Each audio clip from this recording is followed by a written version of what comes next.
My name is Ethan Kaiser. I am a scientist and an atheist. And my question is, since the Bible has been scientifically disproven as far as all the claims, theory of evolution, archaeology, Noah's Ark, Adam and Eve, since we know this didn't happen because of our science nowadays, my question is, how do we have, according to the Bible, how do we have free will if God is this omniscient being that knows everything about us, everything we will do, and he pretty much knows our outcome before we're even created? So he creates us knowing everything we'll do. Since we can't surprise him by our actions, we have no free will. Our choices have been predetermined, and that the act of judgment is completely immoral because he knows what we're going to do. Nothing can surprise him.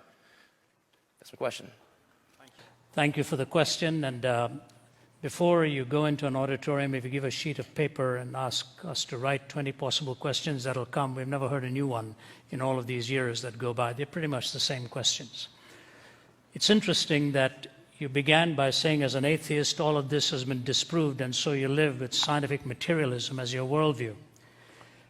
I studied under John Polkinghorne at Cambridge University. You probably know the name. One of the world's leading quantum physicists who came to exactly the opposite conclusion you did, while being the dean at Queen's College, Cambridge, as a quantum physicist, taking the same data you did. So obviously, for a man of his intellectual ability to come to a different conclusion, one would either have to say he's totally stupid to come to that conclusion, or else his empirical basis. Please don't keep shaking your head. Let me finish so that you can come and talk afterwards. So allow us to concentrate what we're saying here. I want to read for you what David Berlinski says about the scientific naturalistic worldview. Do you know who he is? No. One of the world's leading physicists who is an agnostic, borders on atheism, but took issue with Richard Dawkins's book, The God Delusion, and wrote a book called The Devil's Delusion. Here's what he said. Has anyone ever provided proof of God's inexistence? Not even close.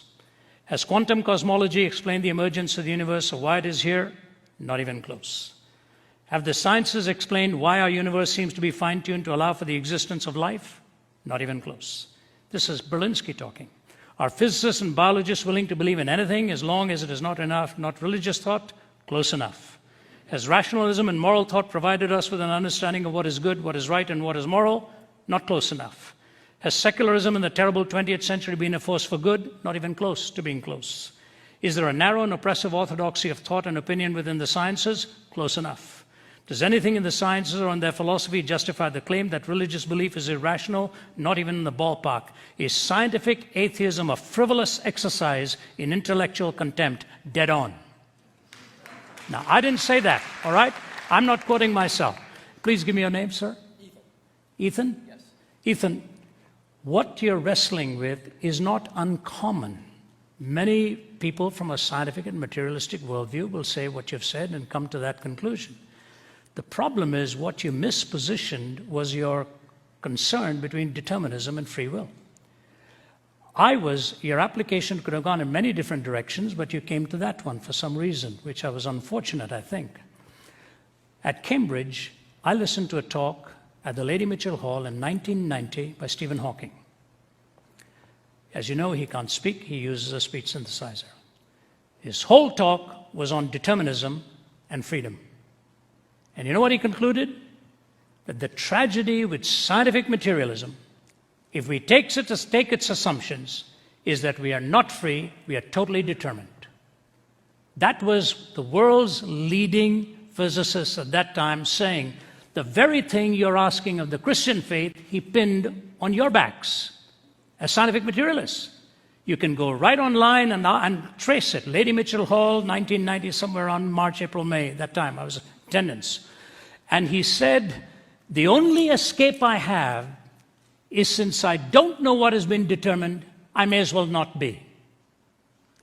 The whole auditorium moaned and groaned with an escape hatch that he gave for himself after telling us that we were completely determined.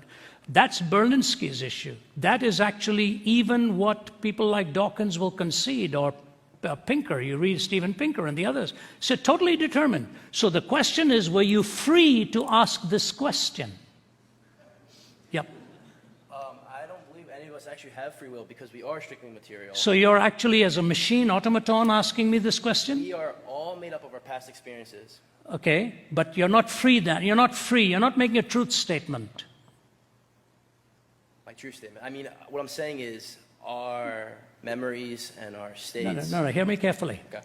If you're totally determined, Yes. you're pre-wired to think the way you do.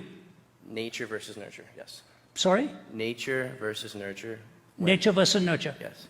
Regardless, the nurture may provide a different environment, but the nature is you're hardwired to come out with a certain conclusion. Out of flux, nothing but flux. You know, what you put into the computer, the ultimately is going to come out. But you have to ask yourself, are you making a truth claim? If you are making a truth claim, you're rising above the bondage of total subjectivity. And the moment you claim a truth claim, you're violating determinism. And so I just leave you with that, and let's meet afterwards. Hey, Ethan, we want to chat with you. You know, you're the kind of guy we come here for. So afterwards, you come here and we'll chat with you. Come here, give me a shake hand. Bless you, brother. Thanks, buddy. Thank you.